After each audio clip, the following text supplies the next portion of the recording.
Right, let's get straight into the lead. Students are continuing to walk out of campuses across the United States to show their support for Gaza. This week has been seen some clashes between police and protesters, with demonstrators arrested at Emory University in the U.S. state of Atlanta on Thursday. A major encampment is still in place at Columbia University in New York City, where protesters have been camping out for more than a week. Let's bring some insight. SABC News correspondent Sally Patterson joins us now live from New York with the latest developments around this matter. Sally, a very good evening to you. Thank you so much for joining us. Despite the threats of suspension and arrest, university students from coast to coast in the US are protesting against Israel's war on Gaza. What have you witnessed? Well, that's exactly right. At least 20 different campuses have now set up these encampments, basically saying they're not going to move until the universities that they're at change their course. I've been out in New York City for the past couple of days speaking to protesters on the ground. We've actually seen a new encampment pop up today at City University of New York. And that's the third one in just within miles of each other. People setting up these tents, banners, posters, chanting, singing, anything they can do to try and raise awareness. Many of them physically walked out of their lectures in order to go and join their friends, join fellow students, some faculty members as well. One of the controversies within this breaking movement continuing to sweep across the country is the fact that people who aren't necessarily associated with the universities are joining in those protests, and various institutions are saying, well, that actually goes against our rules here. Okay, our students can go out on the quad on the center of the campus. They're allowed to continue to protest. But actually, when we're talking about general members of the public, that's not okay.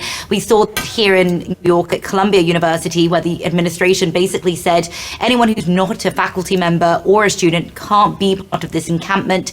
It's now been more than a week since that encampment was set up, and it's actually reduced in size, partly because of university regulations. They said that the tents needed to be fire compliant. They said that only students and faculty members were allowed to be there, and they also said that harassment or intimidating behavior wasn't acceptable on those in the encampment as well.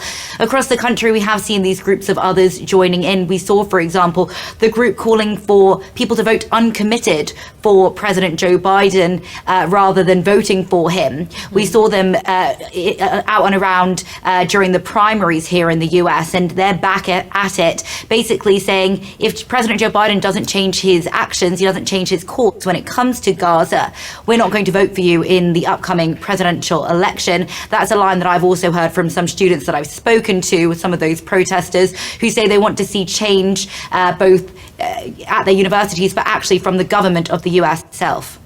Any responses so far, insofar as the latest developments from government officials? Well, we've heard condemnation from President Biden earlier this week, where he said that he strongly disapproves and condemns anti-Semitism that is coming out of some of these protests. Some Jewish students say that they don't feel safe going onto their campuses at all because of the language and some of the behavior by some of these protesters. Some of these Jewish students have told me that they feel that the language, for example, calling to an end to the state of Israel is by its very nature anti-Semitic. They say calling on Israel to be bombed, calling for an uprising of the Intifada. These are all terms that many of these Jewish students feel unsettled with and unsafe about. There are some Jewish students who are also joining in the protest. Now, we also saw Speaker of the House Mike Johnson going to Columbia University on Wednesday, where he addressed those protesters and the media. And he said to Jewish students, we have your back. And he said that he was going to tell President Biden that action needed to be taken to deal with what he called the mob, what he called this group of students who weren't, he said this wasn't about freedom of speech. He said this was about harassment. This was about intimidation. And he said that they weren't going to get their way. There have been clashes between the police and protesters across the country, with hundreds of arrests now being made. There's been very dramatic footage coming out of protesters being led away by the police force. There has also been the National Guard, so army officials coming in and getting involved. We saw that, for example, in Austin, Texas on Wednesday. It's likely to continue at this rate because really what these students are saying is we're not going anywhere until our universities listen to our demands. And what they're really demanding is a full boycott of Israel and Israeli companies. And they're saying we want full transparency about where tuition money is going. We want the university to disclose that. And then something else that Columbia students are calling for is amnesty towards students or protesters who have already been arrested or picked up by university and put into disciplinary procedures. They say they want them to be let go by the university. And so we'll keep our eyes on it in the coming days. Yeah. Have we seen any of the arrested students making an appearance in the different courts? Well, you know, this is going to be a process that takes quite a lot of time. We're literally talking about hundreds of arrests at cities across the United States.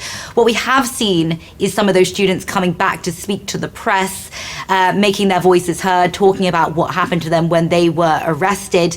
Some of them, as I say, are students, and actually significant numbers are people who have another interest getting involved. There were calls from some of the leaders of the protest to try and keep attention here on the situation in Gaza, the humanitarian situation going on there, rather than, you know, bringing in other causes, for example, but also putting too much of the focus on the people here. They said we need to keep razor sharp focus and awareness about the situation thousands of miles away. There are very few people who have been sort of authorized by some of the leaders of these protests to speak to the press. When we were going around yesterday trying to speak to people, many of them refused to speak to the media. They said they wouldn't be speaking to the media, Zionists, or the police, and that made getting their perspective somewhat challenging. We were able to speak to a few people who had been vetted by the leaders of the protests, and they were able to give us their statements about why they're doing what they're doing and what they think should happen now. Sally, are we likely to see these protests intensify? I mean, it's been going on for several days now. What are the expectations, just gauging the tone of the students?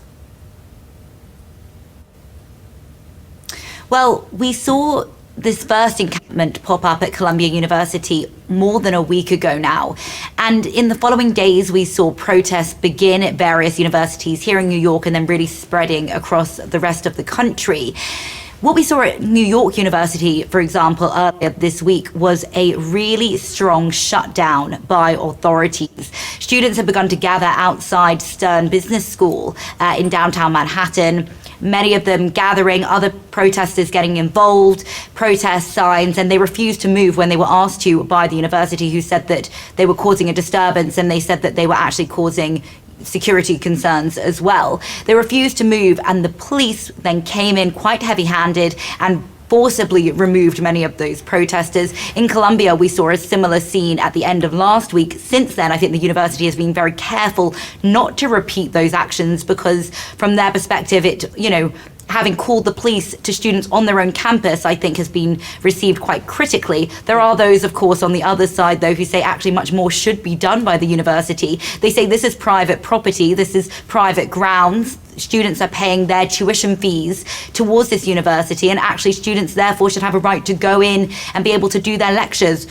Columbia University has said that for the rest of the semester, half of teaching is going to be in a hybrid form, so online. And there are some students here who feel very angry about that and say this small minority of students is making it, or protesters are making it very difficult for the rest of us. But those who I've spoken to who have set up those encampments say we're not going anywhere anytime soon unless we are forced to. Sure. Thank you very much. Let's perhaps leave it there for now. It's SABC News correspondent Sally Patterson there giving us the latest developments around the student protest action taking place in the US over the situation in Gaza.